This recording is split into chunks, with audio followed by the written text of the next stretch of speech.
on the Metropolitan Police has been branded beyond appalling.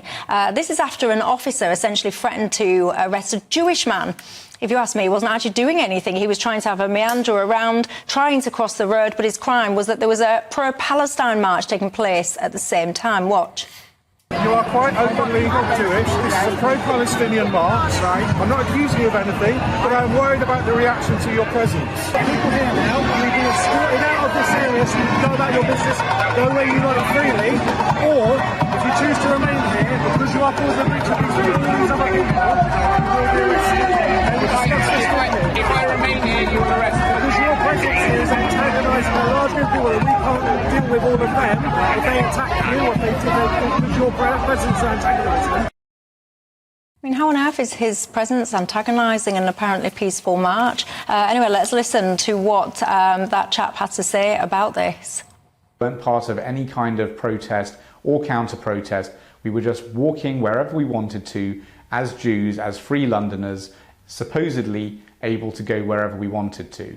Except we weren't able to go wherever we wanted to. I might disagree with some of their decisions, but these people, these officers, are being put in impossible positions. Week in, week out, they're being asked to police huge protests with very few officers. To be honest, I feel very sympathetic towards frontline police officers and the situation that they are facing when they're told to police these marches.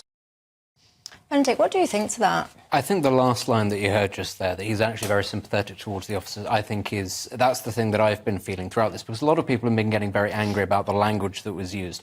You know, police officers have a very difficult job. They are not necessarily linguistically dexterous. That's not what they're there for. They are there to keep the peace. Him saying, the police officer saying you're openly Jewish is not offensive. It's a statement of fact. The issue is not that language. The issue is that the presence of a Jewish man in central London could provoke people to be violent. And in that situation, the police have to judge that actually it is more effective, if you like, to arrest or move on the Jewish man than to police the crowd. Presumably because they don't have the numbers and they fear that it could descend into a riot. That is what is being implied here. Even though they wouldn't say that out loud, that is very clearly the implication. If that is the case, why are these marches still allowed to go on? If the presence of Jewish people in the vicinity of a march is enough to, foment a breach of the peace, is enough to potentially provoke violence, that is what is unacceptable. Not a police officer pointing out to a person, look, if you stay here, these people could get rowdy, that's quite dangerous, and I have a job to do here. I feel quite bad for this police officer being put in this position, and he shouldn't have to be in this position, because this should have been nipped in the bud months ago. These marches have been going on for a very long time. They haven't actually achieved anything, that's by the by, but still, there is a sense of menace, there is a sense of animosity there. Even though we are told, oh, it's only a minority of people who behave in a certain way at these marches, it is clearly there, and it is clearly enough for the police to feel that they ought to move on and threaten arrest to other people if there's any suggestion that there might be violence. So what are you saying then, that these protests need to be stopped now? Yes. For a long time, it is unacceptable to me that a minority group in Britain can feel that they are not able to walk in parts of their own capital city because just by being Jewish, not Israeli, let's be clear, not Israeli, by being Jewish, they risk the threat of violence from people who are racist against them. That is unacceptable. Paul? No, I completely disagree. The vast majority of people on these protests are peaceful, Benedict. And the truth is that many Jews have also joined these protests. So, How many? Well, I think actually... We always hear this, many Jews. It's a handful of people who have very extreme, fringe religious beliefs about what Zionism is. In the Labour movement, there are many, many people in the Labour movement, I speak from experience, who are supportive of the Palestinian cause and have joined these protests. So, of course, we should be compassionate about any Jew who does feel unsafe, and, we should address that. But actually, there's been no violence on these marches. If there has been, I haven't seen it. And actually, the vast majority of people who are taking part, including many trade unionists, including some people who I know personally, I've never been on one of these marches, by the way, but I know people who have been. And considering the numbers that they've drawn, the arrests have been minimal. And as I say, I don't think, so far as I've seen, there's been any violence at all. So to me, to say they should be banned is, I think, completely undemocratic and wrong, and he's taking a sledgehammer to crack the proverbial walnut. Either we believe in freedom to protest or we don't. What we can't do is say, well, we only believe in freedom to protest if the protest accords with my particular view, or if I feel after a few weeks the protesters have made their point. It's not for you, with respect, to say, well, the protesters have already now made their point, they should be banned from marching in future. It's for the protesters to decide whether or not they've made their point. Provided the protests remain peaceful, which I think they have been, then I absolutely defend the right of people to continue protesting, regardless of whether people support the message in the protest or not. Well, people chanting Kaiba Kaiba Yayahud is anti-Semitic, and it has been heard many times. It is a deliberate incitement to violence, and they do it because they think white people don't speak Arabic. That is why they shout. Benedict, that's why they've stopped shouting from the river to the sea, and they've kept shouting that. It is unacceptable. If you were marching down the street singing Nazi songs about Jews, you would be arrested. Yeah, why is this? Sure, and I've got no problem with and people... this is my problem. You say there haven't been many arrests. That's partly because the police are in a really sticky situation. They don't have the numbers to arrest people, to potentially threaten that situation. They don't necessarily know what they're looking for. I've no problem... You heard a police officer rather clumsily say, oh, you're obviously a Jewish man, you're very clearly a Jewish man, and that's caused a bit of a ruckus, because if you say the wrong thing, it causes a bit of a storm. I've no problem with people being arrested, though, Benedict, where they've committed an arrestable offence. Of course, they should be arrested and carted off. I've got no problem with that at all. But what you can't do is tar the entire protest and everybody on that protest with that particular brush of being an extremist. I went on an anti-Iraq war march back in 2003, and I looked round and, 50 yards behind me, someone had a banner of Osama bin Laden, OK? Now, there were hundreds of thousands of people on that march. The small minority of people who may have had sympathy with Osama bin Laden were not representative of most people on that march, who were ordinary people and trade unionists and fellow members of the Labour Party. So did you say anything then to that fella that had that banner? It was 50 yards back, and there were hundreds of people in between again, us. But the point that I'm making is the logic of your position. Of an entire ethnic minority, the best integrated ethnic minority in this country. So are you saying then that the marches should be banned simply because a minority of extremists, and it is a minority, let's be clear about that, are peddling a particular message of hate, which I don't contest that. Some of them undoubtedly have been, a small minority. But are you saying that all of the marches should be banned? So you've got this war raging in the Middle East. Whatever side people take on it, it's an appalling conflict which has resulted in massive loss of life, and people are intensely passionate about it on either side of the debate.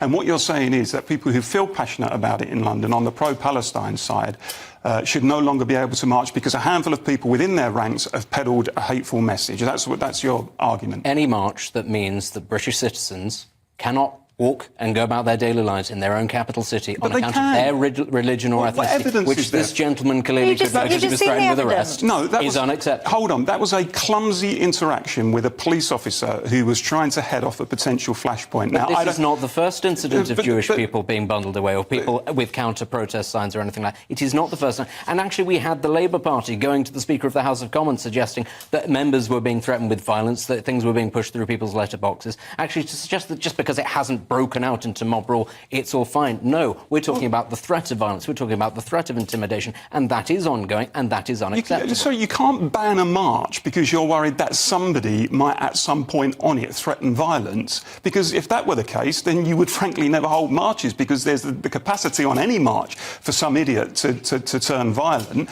At the end of the day... you're talking about an individual potentially turning violent, and you keep on also saying it's a small minority. It is a sizable enough minority for the police to clearly feel very concerned about this. Well, a sizable minority what? The sizable minority are doing what? Are they threatening violence against Jews? A sizable minority? Are they carrying out violence against Jews? And from the river to the sea is a very clear demonstration talking about genocide. In my opinion, yes, that is a threat of violence. If you see those marches, and although I haven't joined one, I was in central London once and saw one go past, I maintain, because I know people who have been on them, there's lots of people from the Labour movement and the trade union movement and from the left, but not exclusively from the left. The vast majority of people are peaceful. The vast majority of people would have no truck with any form of anti-Semitism and would challenge it. And while I accept that there are a small number of people who are using it to peddle extremism, I don't doubt it, The key thing that the police must do is to arrest people who are inciting violence or threatening violence, and to accept the fact that the vast majority are not, that those small minority are not reflective of the vast majority. Because otherwise we're into a situation where we say, right, we're going to ban this protest because of a few people who are peddling extremism within it. That then sends a green light to people to say, well, if you ever want to get a protest marched in a protest banned in the future, just turn up, shout a few messages of hate, and then the pressure will be on the police and the local authority and but the police do seem to be trying to... Either we believe in freedom to protest or we don't. But the police do seem to be trying to arrest that fella. I think I've got a clip of it as well. I think this is the second time it's happened now. That fella, I've got this video where he's showing he has a Hamas, a terrorist banner or thing. Can I show you that now? Yeah, can we see this? So this is, you've seen this before, actually. He was arrested. And this, apparently, a similar incident happened before. And it concerns me. This fella just has a banner and he basically says that Hamas are terrorists. And I've seen him, I mean, that is a statement of facts, by the way. But I've seen people jostling him, trying to get hold of him. He's had to be pulled away for his own safety. So there's something not quite right there when you can't even make a statement of fact like that without being subject to potential violence. Absolutely. I completely defend the right of that person. And Hamas are terrorists. And I completely defend the right of that person to organise a counter-demonstration, even if he's the only person on it.